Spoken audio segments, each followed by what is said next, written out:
전능하사 천지를 만드신 하나님 아버지를 내가 믿사오며 그 외아들 우리 주 예수 그리스도를 믿사오니 이는 성령으로 잉태하사 동정녀 마리아에게 나시고 본디오 빌라도에게 고난을 받으사 십자가에 못 박혀 죽으시고 장사한 지 사흘 만에 죽은 자 가운데서 다시 살아나시며 하늘에 오르사 전능하신 하나님 우편에 앉아 계시다가 저리로서 산 자와 죽은 자를 심판하러 오시리라.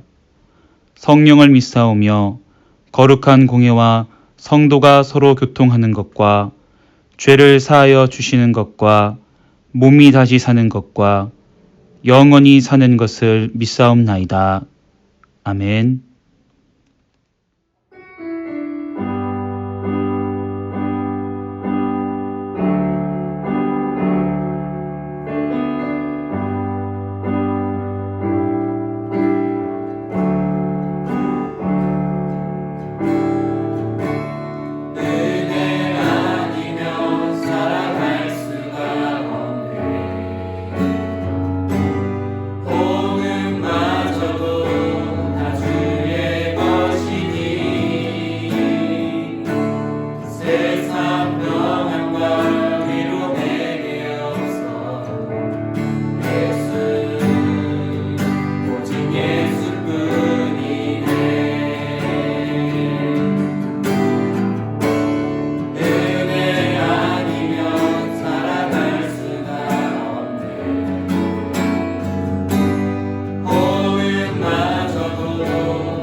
사랑해 주님 너무나 감사합니다. 오늘도 이렇게 귀한 주일 저희들이 허락하여 주사 잊지 않고 예배하도록 인도해 주심 너무나 감사합니다.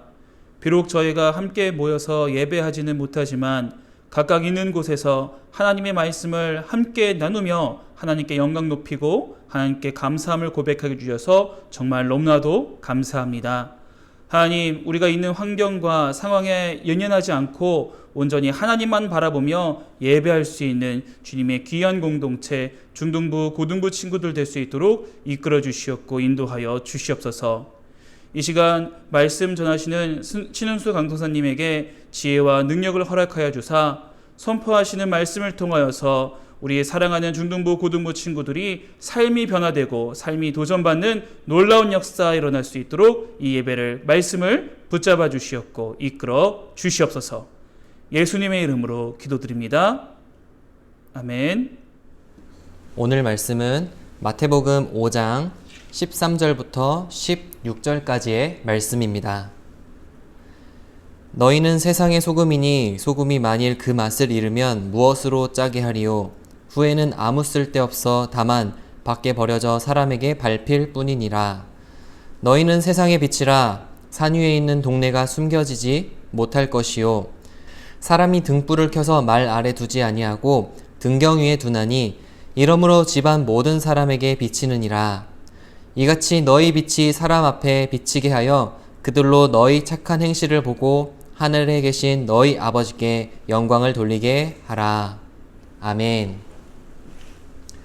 사랑하는 여러분, 지금도 사람들은 전국적으로 그리고 전 세계적으로 퍼져 있는 코로나 바이러스로 인해 두려워하거나 걱정하고 있습니다. 그래서 많은 사람들이 뉴스와 매스컴을 통해 나오는 소식들을 듣고 민감하게 반응하며 경각심을 느끼고 있죠. 정말로 모든 사람들이 코로나 바이러스에 대한 소식에 모든 시선과 관심을 집중하고 있습니다. 그런데 여러분, 만약에 말이에요.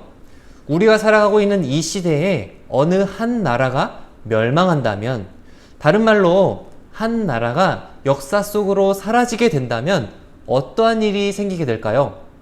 여러분 혹시 이런 생각 해본 적 없으신가요? 아마도 더 많은 나라의 매스컴들이 관심을 가지게 될 것입니다. 코로나 바이러스보다 말이죠. 왜냐하면 그 나라에 무슨 일이 일어난 것인지 모두가 궁금해할 것이기 때문입니다. 이 나라가 왜 멸망한 것인지 그 원인은 무엇이었는지 사람들은 세세하게 연구할 것입니다. 오늘 본문 말씀에서 예수님은 천국 백성이 이 세상에서 어떻게 살아가야 하는지 천국 백성의 역할을 말씀해 주고 계십니다.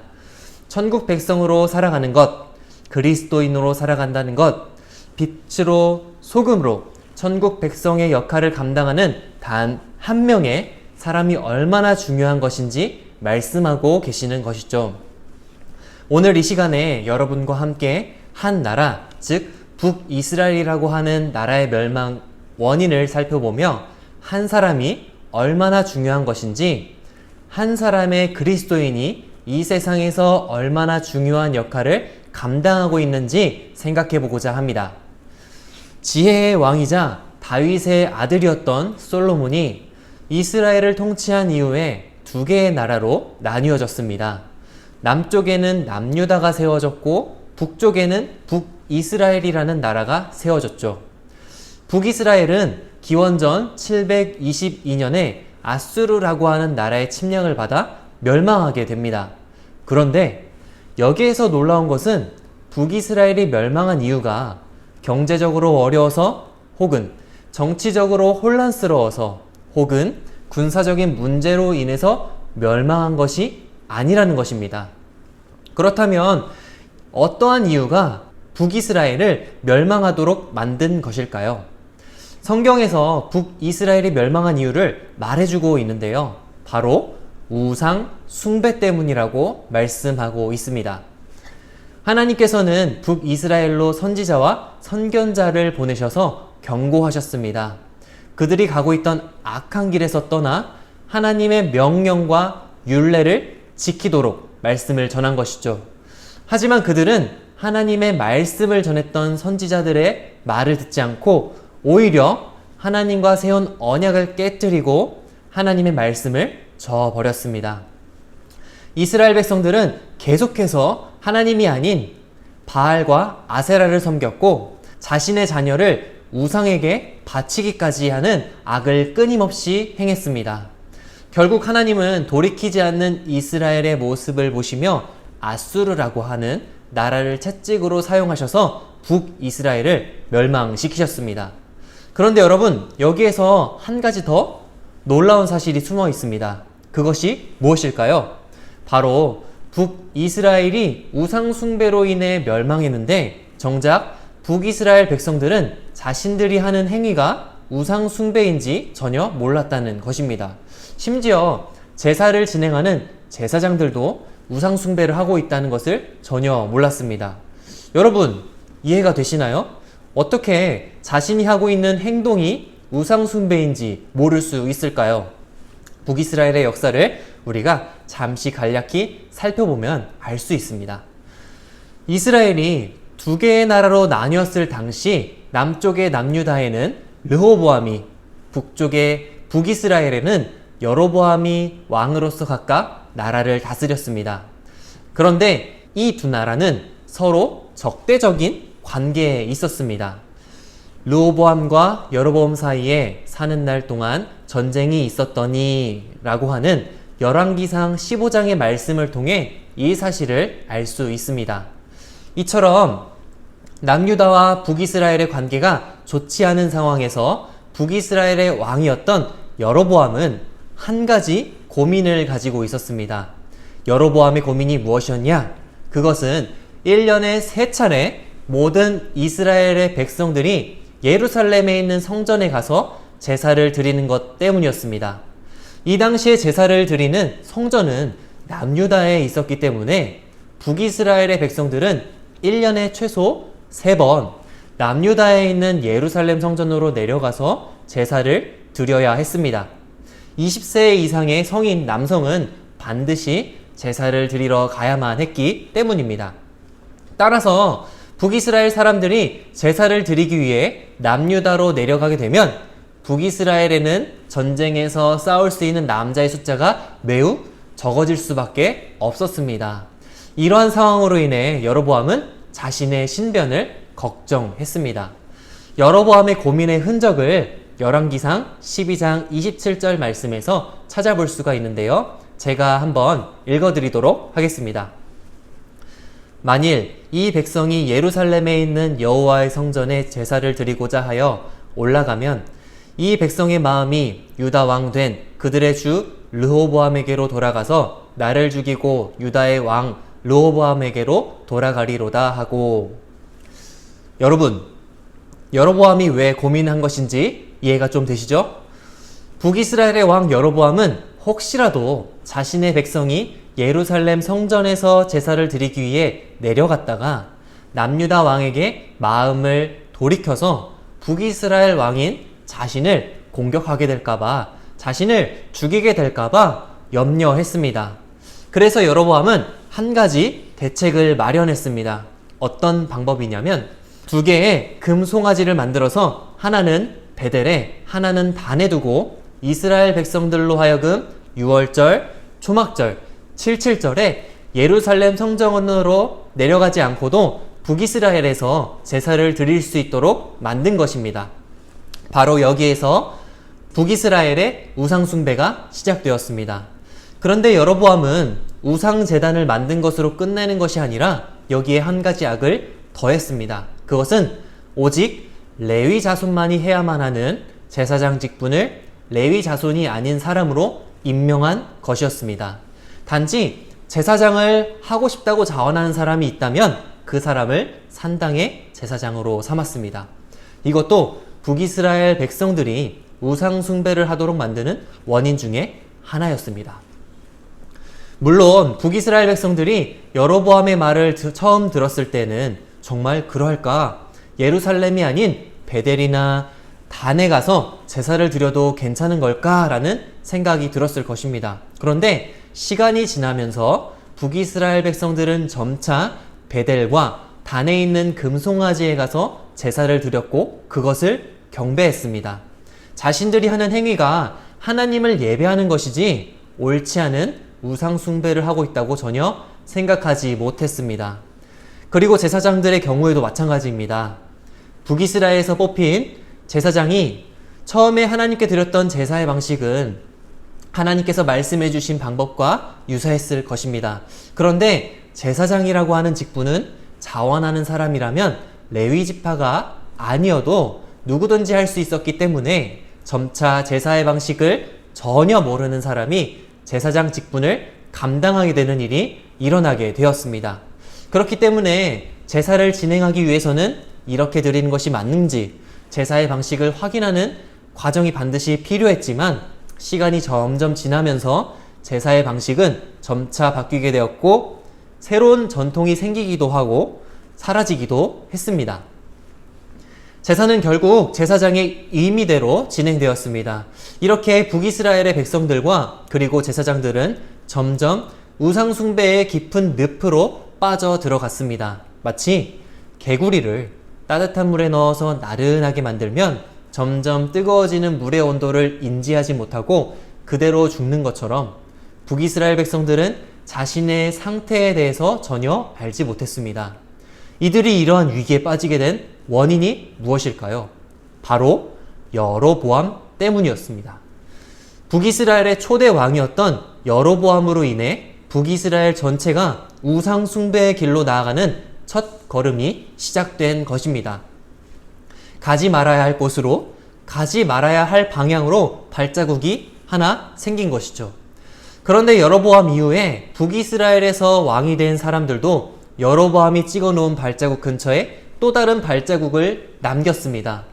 열왕기상에 나오는 북이스라엘의 왕들을 하나하나 살펴보면 여로보암 이후의 모든 왕들이 여로보암의 길로 행하였다라고 말씀합니다. 여로보암 다음으로 왕이 되었던 여로보암의 아들 나답도 그의 아버지의 길로 행하였으며 그 다음 왕인 바아사, 시므리, 오므리, 아합 등 모든 북이스라엘 왕들이 여로보암의 모든 길로 행하였다고 말씀하고 있습니다. 이들은 여로보암이 찍어놓은 발자국 옆에 또 다른 발자국을 만들었고 하나였던 발자국은 하나, 둘, 셋 점점 늘어났습니다.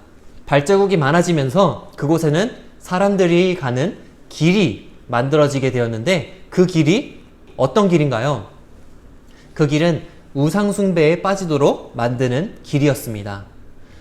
하나님께서 정말로 싫어하시는 우상숭배, 그 우상숭배로 이끌었던 단 한 사람 때문에 북이스라엘은 멸망의 길로 나아갔습니다.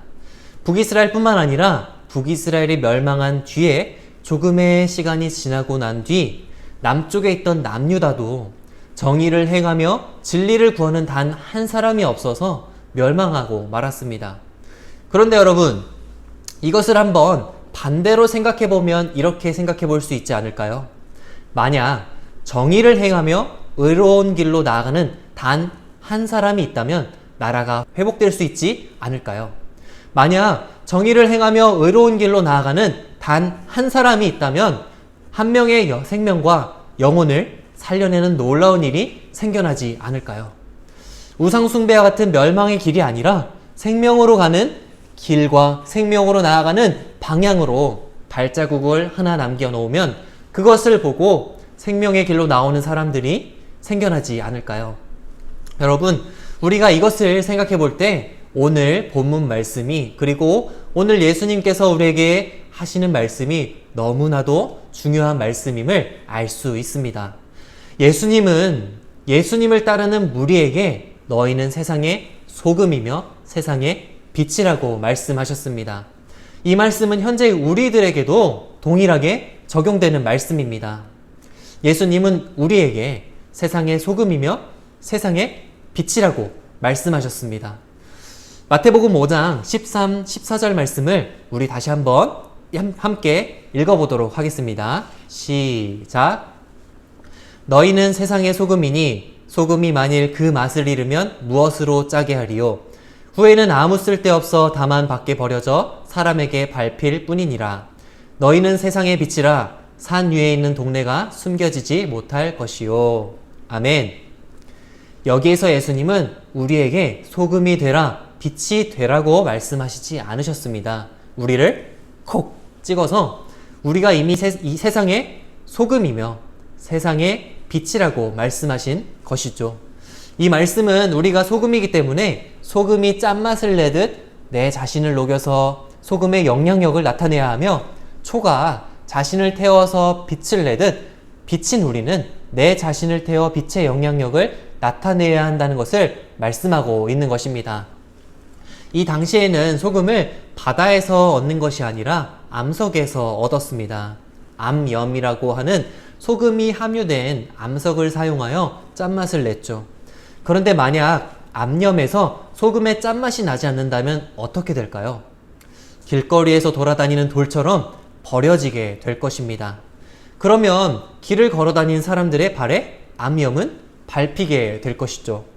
따라서 여러분, 예수님의 말씀은 우리가 소금으로서 그리고 빛으로서 감당해야 하는 사명과 책임의 무게가 전혀 가벼운 것이 아니라 매우 중요한 것이라고 말씀하고 계시는 것입니다. 무엇인가 썩어가고 있다면 부패를 막아주는 소금이 반드시 필요합니다. 어두움이 있는 곳에는 반드시 빛이 필요합니다. 소금이 부패를 막아주며 빛이 어두움을 밝혀주기 때문입니다. 부패가 있고 어두움이 있는 곳, 그곳이 어디인가요? 바로 우리가 살아가고 있는 이 세상입니다. 이 세상에 살아가고 있는 사람들의 마음 속에는 부패함이 가득합니다. 삶의 무게에 눌리고 지쳐서 마음속에 우울함과 어두움이 쌓여 갈 길을 알지 못해 방황하는 많은 사람들이 이 세상에서 살아가고 있습니다. 그리고 언제 사라질지 모르는 코로나 바이러스로 인해 낙심하고 슬퍼하며 힘들어하는 사람들이 이 세상에서 살아가고 있습니다. 이들에게 필요한 것이 무엇일까요? 바로 부패를 막아주는 소금과 어두움을 밝혀 길을 보여주는 빛이 필요합니다. 하나님의 말씀이 우리의 앞길과 발등을 밝게 비추듯 소금이며 빛인 우리들이 세상 사람들에게 나아가야 할 방향과 길을 알려주어 밝히는 역할을 감당해야 한다는 것입니다.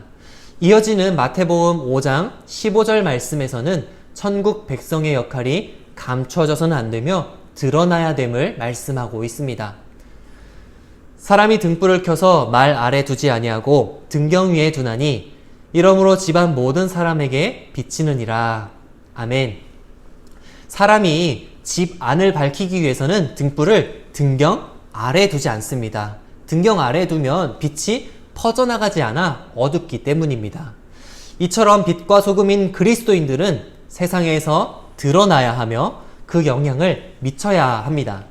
내가 살아가고 있는 이 세상에서 속해 있는 공동체 안에서 학교와 여러분 가정 안에서 소금과 빛의 역할을 우리가 감당해야 한다는 것입니다. 그렇다면 어떻게 우리는 이 세상에서 공동체 안에서 그리고 학교에서 가정 안에서 빛과 소금이 되어 영향을 주며 살아갈 수 있을까요? 그것은 예수님과 함께 동행하는 것입니다. 주와 같이 길 가는 것이라는 찬송가의 후렴 가사에 한 걸음 한 걸음 주 예수와 함께 날마다 우리 걸어가리 라는 것처럼 예수님과 함께 하루하루 날마다 동행하며 예수님의 말씀에 순종함으로 하루하루 그리고 날마다 살아가는 것입니다. 우리는 정말 결심했다고 했을 때라도 금세 그 결심을 지키지 못하는 연약한 사람들입니다. 우리의 결단은 금방 넘어지고 무너지고 맙니다. 하지만 예수님과 함께 할 때 내 안에 예수님을 모시고 예수님과 동행할 때 우리는 앞으로 나아갈 수 있습니다. 빛과 소금의 길로 나아갈 수 있는 것입니다. 한 걸음 한 걸음 예수님과 함께 말이죠. 사랑하는 여러분, 우리는 세상의 소금이며 빛입니다. 소금으로서 이 세상에서 짠맛을 내야 하고 빛으로서 이 세상에서 빛을 내야 합니다. 그런데 여러분, 우리는 예수님과 함께 할 때라야 비로소 소금과 빛으로서 영향을 끼치며 살아갈 수 있습니다. 사랑하는 여러분, 우리 예수님과 함께 빛과 소금의 길로 한 걸음 나아가지 않겠습니까? 그 걸음을 바로 오늘 시작하지 않겠습니까? 한 걸음 나아가는 것을 통해 생명으로 나아가는 하나의 발자국을 남기지 않겠습니까? 코로나 바이러스로 인해 많은 사람들이 두려워하며 살아가고 있는 이때에 우리 중등부와 고등부가 예수님과 함께 동행함으로 그리스도인의 삶을 살아간다면, 살아내려고 노력한다면 그것을 통해서 우리는 생명으로 가는 발자국을 하나, 둘씩 남기게 될 것입니다. 그리고 우리가 남긴 발자국은 절망 가운데 있는 이들을 생명의 길로 나아오도록 인도할 것입니다. 바라기로는 오늘도 내일도 날마다 예수님과 함께 동행하며 참된 그리스도인의 삶을 살아가는 저와 그리고 여러분이 되기를 예수 그리스도의 이름으로 축복합니다. 아멘. 기도하겠습니다. 사랑이 많으신 아버지 하나님, 은혜와 사랑을 감사드립니다. 우리는 현재 혹독한 겨울을 보내고 있습니다. 언제 봄이 찾아올지 모르는 이 시기를 보내고 있는 가운데 있습니다. 코로나 바이러스가 사라질 듯 사라지지 않고 있습니다. 하지만 주님, 우리 중등부와 고등부 모든 학생들이 이 시기에 정말 예수님과 함께 동행함으로 그리스도인의 삶을 하루하루 살아가고 날마다 살아갈 때에 그것을 통해 생명으로 가는 길과 방향으로 발자국을 남기게 하여 주시고, 그것을 통해 절망 속에 있는 영혼들이, 또한 혼란스럽고 슬퍼하고 있는 많은 사람들이 주님께로 나아오게 하시고 소망을 얻는 놀라운 은혜가 있게 하여 주시옵소서. 주님께 모든 것을 맡기며 감사드리며 예수 그리스도의 이름으로 기도드립니다. 아멘. 안녕하세요, 여러분. 광고 시간입니다. 첫 번째, 온라인 예배가 계속 진행 중에 있습니다. 우리 사랑하는 중등부, 고등부 친구들 정해진 시간에 하나님 앞에 나와 말씀 나누는 귀한 예배, 함께 모이지는 못하지만 각각 가정 속에서 온라인으로 꼭 예배에 함께 해주시면 감사하겠습니다. 두 번째, 계속해서 코로나가 잡히지 않고 있는 중에 있습니다. 개인 위생관리, 건강관리를 철저히 해주시면 감사하겠습니다. 세 번째, 여러분 이번 주가 어떤 주일인지 알고 있나요? 바로 맥주 감사 주일입니다. 그동안 하나님께서 주신 은혜에 감사함을 고백하는 귀한 시간인 것 같아요. 우리 친구들 항상 주신 은혜를 기억하며 특별히 항상 감사하겠지만 특별히 이번 주일 더욱더 하나님께 감사함을 고백하는 우리 중등부, 고등부 친구들이 되길 소원합니다. 자, 우리 중등부 친구들, 고등부 친구들 다음 주에도 만나길 기대하겠습니다. 안녕. 하늘에 계신 우리 아버지여, 이름이 거룩히 여김을 받으시오며 나라에 임하옵시며 뜻이 하늘에서 이룬 것 같이 땅에서도 이루어지이다. 오늘날 우리에게 일용할 양식을 주옵시고 우리가 우리에게 죄 지은 자를 사하여 준 것 같이 우리 죄를 사하여 주옵시고 우리를 시험에 들게 하지 마옵시고 다만 악에서 구하옵소서. 대개의 나라와 권세와 영광이 아버지께 영원히 있사옵나이다. 아멘.